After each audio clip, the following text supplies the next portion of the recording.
Hi everybody and welcome back to my channel. It's Russell with Ink and Paper Blog. I hope you are all doing well today.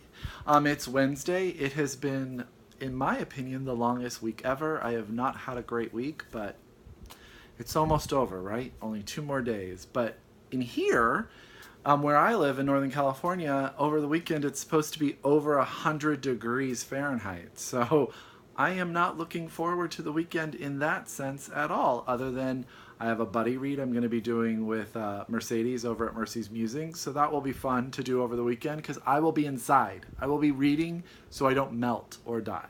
So that's the plan. I was kind of trying to come up with what I was going to do today in my video and come up with a topic, think of something new, think of something different.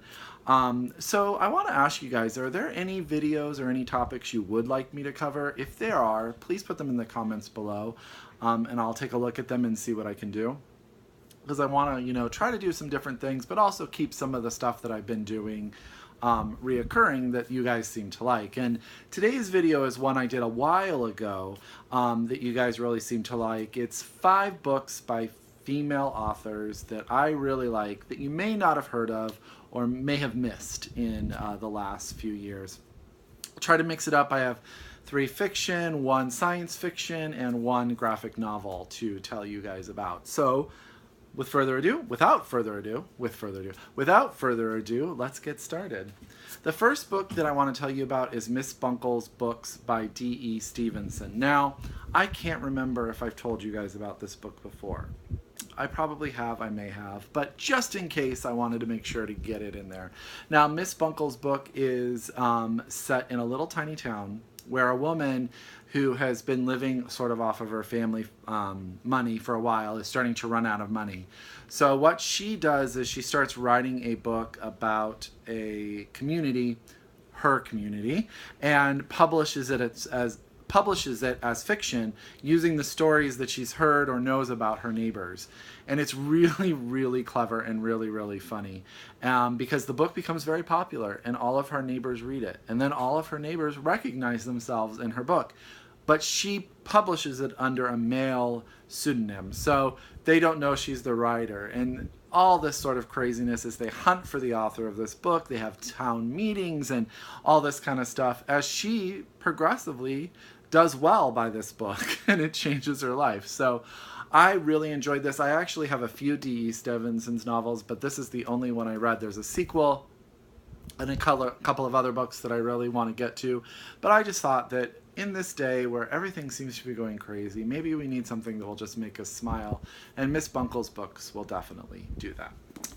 The next book I'm going to tell you about was pretty popular a couple of years ago on the it's not the book club circuit, that's the right word, and that's The Paris Wife by Paula Mclain. And I know that this probably got dismissed by some people as maybe just a little bit too fluffy for them, but it's actually an excellent book. And I think more people should read it. This is the fictional account of Ernest Hemingway's first marriage. His wife's name was Hadley Richardson. It's set in the 20s when they moved to Paris and sort of their life and the beginning of their relationship. And as Hemingway writes, The Sun Also Rises. You do not have to have read The Sun Also Rises. You actually don't need to know anything about Hemingway because she does a very good job of painting a very vivid portrait of him. But it's basically about their relationship, dealing with a man like Hemingway, dealing with living in a foreign country, dealing with how your life changes once you get married and you make these decisions. It is really well written. It is very intriguing and also very compelling just because Hemingway is such a figure in American literature. To come at him from a different angle was very unique. So that's The Paris Wife by Paula Mclain. I really enjoyed this book and I think you guys will too. The next book I'm going to tell you about is The Baker's Daughter by Sarah McCoy. Do you guys remember when for a while every book came out was about a wife or a daughter or a sister and every title had that in? This is kind of in that genre. Now, Sarah McCoy is an author I actually met 5, 6, 7 years ago now at Booktopia Santa Cruz, and she is just a delight. I think this was her second novel, and it was a Goodreads choice for historical fiction, or maybe even book of the year. I can't even remember. But this is kind of a tale in two tales. It's set one in 1945 Germany. It's the story of a woman, a young girl, I think like 17, who works for her father's bakery as the World War II starts, and kind of how her life is affected, the choices she makes there. And then it's also set in El Paso, Texas, about 60 years later, where a woman named Reba, who's writing an article for the newspaper, interviews the owner of the local bakery and her history and where she comes from.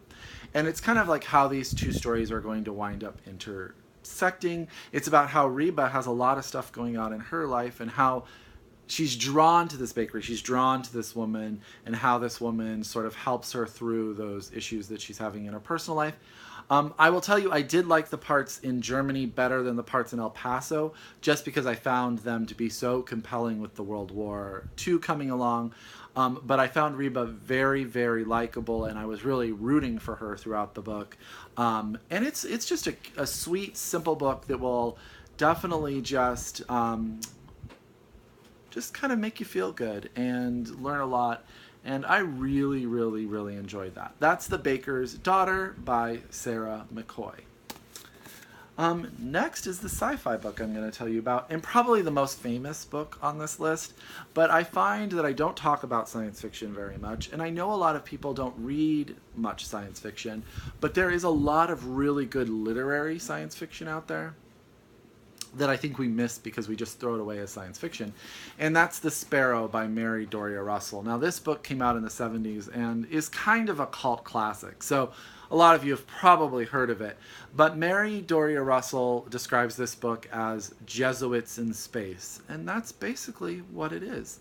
It's the story of a signal that comes from space. We hear that there is someone trying to communicate with us.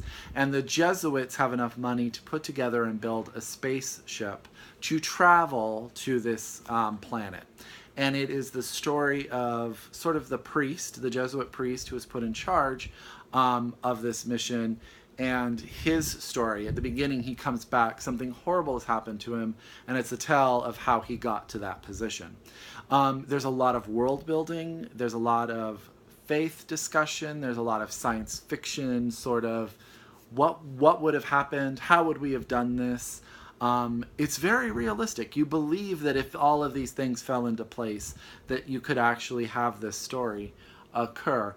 I know it has a sequel. I haven't read it because I've heard it's not as great as this book. This book is great, and a lot of people will tell you this book is great. So if you're not much into science fiction, but you want to try something different, try this. This is very literary science fiction. And I will warn you, it is a little dark at points.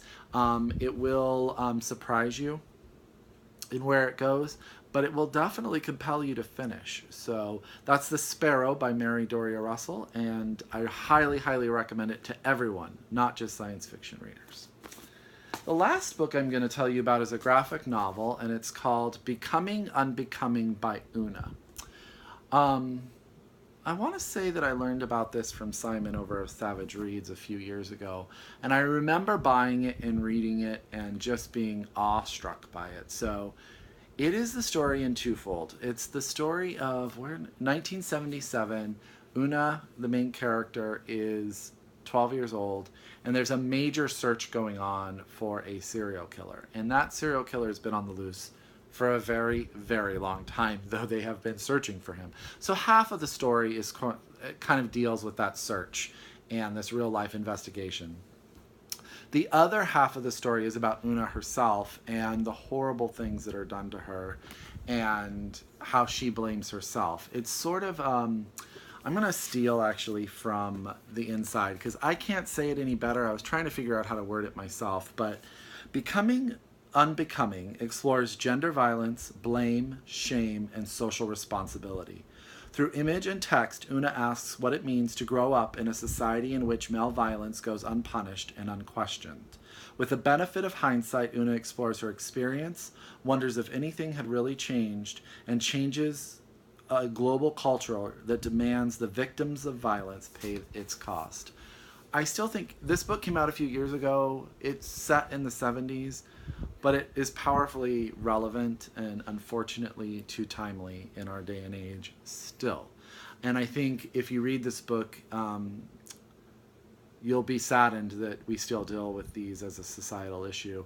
But it's powerful and unflinching and memorable and really well done. The art is it's different. It's different. There's a lot more text in this than you would expect, but it's extremely powerful and introspective. I highly recommend it. It's not a happy read, but it's definitely a read that will leave you thinking and touched and emotional. That's Becoming Unbecoming by Una. So that's 5 books, all by women that have really just come toward my mind lately and I wanted to tell you guys about. I hope that you pick them up. If you've read them, let me know down below. Let's talk about them. If you haven't read them and they sound interesting, let's talk about that too. As always, thank you guys. If you are a return subscriber, I appreciate it. If you're new, welcome to my channel. I hope you are all having a great day, and I will be talking to you this weekend. Thank you very much, and happy reading. Talk to you later.